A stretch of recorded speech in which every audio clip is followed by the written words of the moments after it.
Okay, so that's the marquee tool, and if I reselect the marquee tool, now another way that you can do that is you can click on Add to Selection instead of holding down Shift. You can do that. The next one is going to be subtracting from a selection, and then the last one is going to be intersecting selection. So you can also use these selection buttons up here in the options panel so that you're not having to use keyboard shortcuts. If you've used Photoshop ever in the past and you're used to using those shortcuts, they'll come like second nature. So otherwise, if you want to take the time to go up here and click these buttons, then that's fine, if your dexterity is not such that you want to be pushing a bunch of keys. Okay, so that's the rectangular one. If I click and hold, you'll see that there's elliptical, and before I get to elliptical, I want to talk a little bit real quickly about single rows. Literally, single rows are just what they say they are. It's a single row. It's literally a single pixel. Because it's so hard to select a single pixel, Photoshop actually has something that's built in. What is this good for? A lot of times it's really good for, let's say you're trying to crop off a blurred edge that's maybe 1 pixel wide on, the top, bottom, or the left side or the right side of your picture. Well, you can select a single row. In fact, let's do something where we select a single row on the very edge of our picture, like right here. And if I select that like that, what I could do is I could actually select the inverse. Alright, I could actually go up to here and say select inverse, and now I could select everything except for that 1 pixel, and I could crop the image by going up to edit, image, sorry about that, image crop.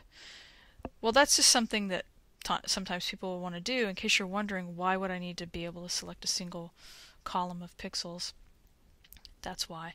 And then also, if you're just trying to fill in like a single line.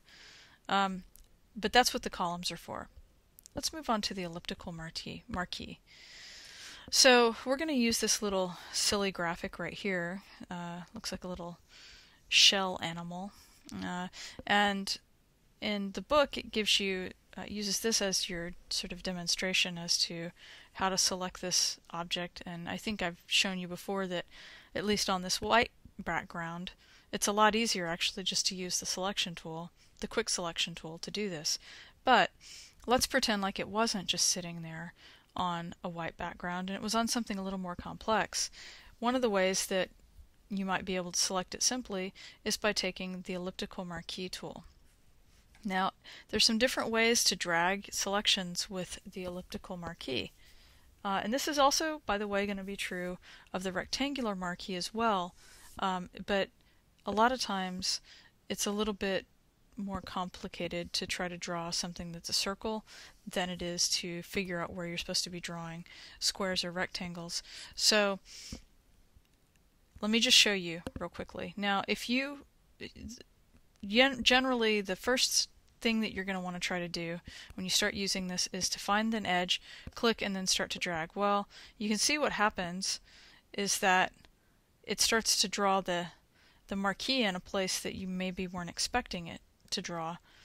In fact, I'm going to blow this up a little bit so you can see the marquee lines a little bit better on my screen. Okay, so let's do this again. Now, if I were to try to select this edge, and you see it starts to draw the marquee and it goes on the inside of the picture. Well, that's counterintuitive, and a lot of people would go, oh, okay, well, I need to draw it bigger and then move it. Well, that's not the most intuitive thing either. And then by sort of second nature, you might go, oh, well, let's come out here and start to draw it. Well, that still is hard to guess. What's easier to guess is where the center of something is, and you can usually get a little bit closer and come to a better approximate selection whenever you're looking at something that's elliptical or circular. So let's try to guess at the center somewhere in here, and I'm going to click, hold, and now I'm going to click the Option key, and if I do Option, what it does is it'll draw it out from the very center. And you can see that it starts to get a lot closer to the actual selection. Well, I could either draw it too big, and try to get it, but let's say that I'm going to draw it where I think it actually would be, roughly, so that I can move the thing and get get my correct selection. So it's probably somewhere in this ballpark, roughly. Okay, and so I'm going to now first let off of my mouse before I let off any Option key, and then I can let off my Option or Alt key. If you let off the Option or Alt key first, then it will stop drawing it from the center, and you'll see what happens if you want to give that a try. Okay, well, now it's not perfectly on the edges, so what you can do is while that selection is made, use your nudge keys. Your nudge keys are the arrow keys, so I can go to the left. I'm just nudging it a little bit at a time, and then I can go up, and it looks like top to bottom I got it pretty close, but maybe I didn't get it quite so right from edge to edge. Well, there's some different ways that you could deal with that.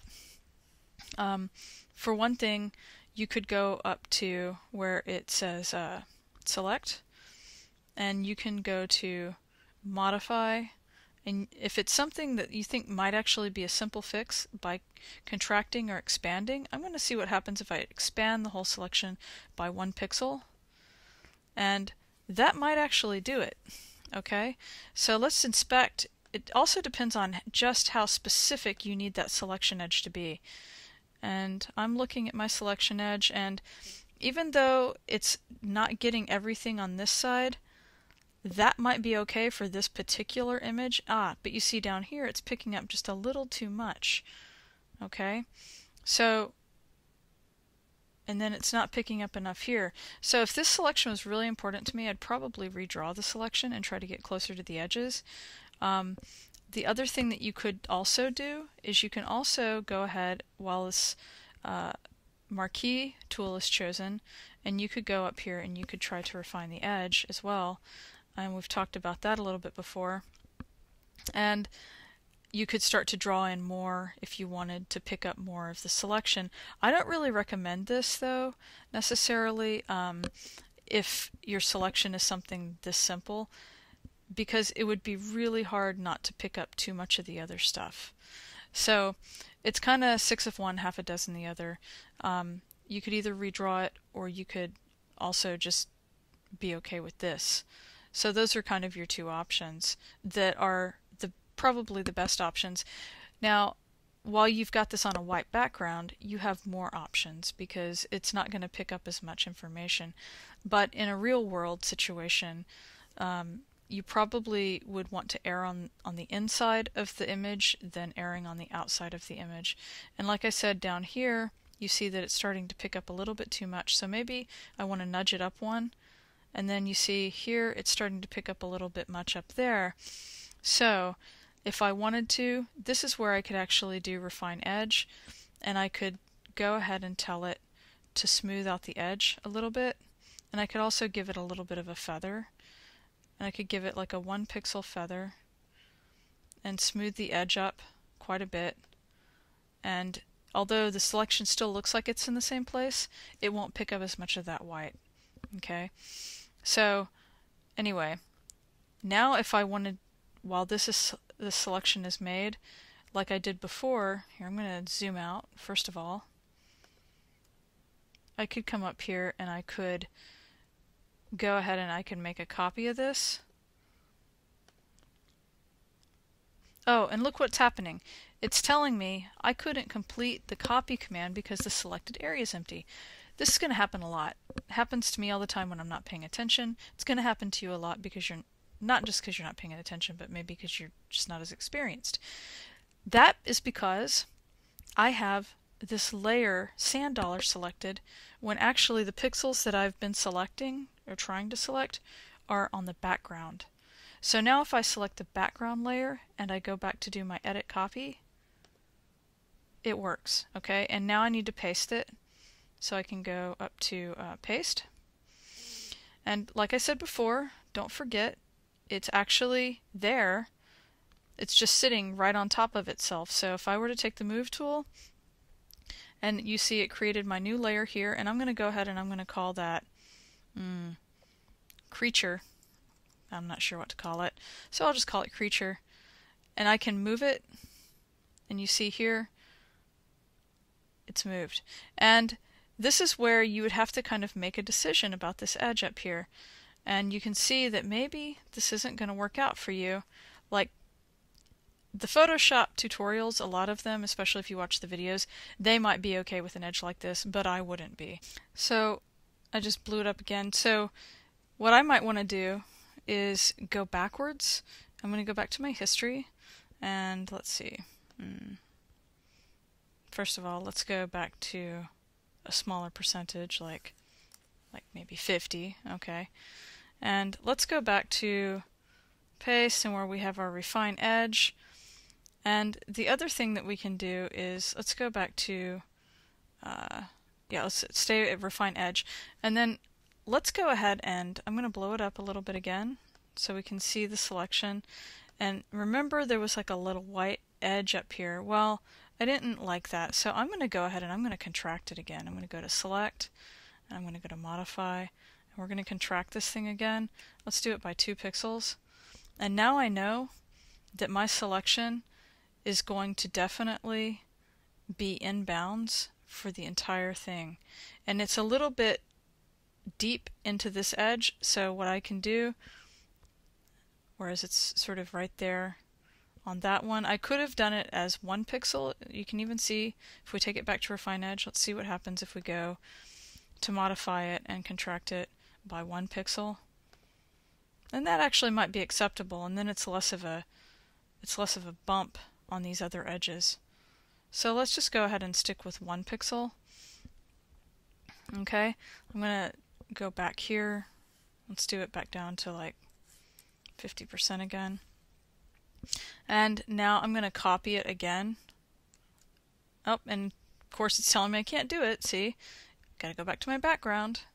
So I'm going to copy it again, and I'm doing it with a keyboard shortcut. I'm doing Command C this time instead of going up to Image, Edit. And now to paste, I can go Command or Control V as in Victor. And I pasted it in there. See, it made my new layer again. Okay, so I'm going to rename that, and we'll call it Creature, as we did before. And I'm going to take my Move tool. Whoops! I'm going to take my Move tool, and I'm going to move it over here. And you can see that that edge looks a lot better. And if you wanted to look at it, really what's important is looking at it at 100%. Looking at it much bigger than 100% is not really very useful because really all you're going to care about is what it looks like at 100%. And so this is a better selection for us. And if you had wanted, you could have gone in and feathered that and done something else to it. And so this is a little bit of a better selection.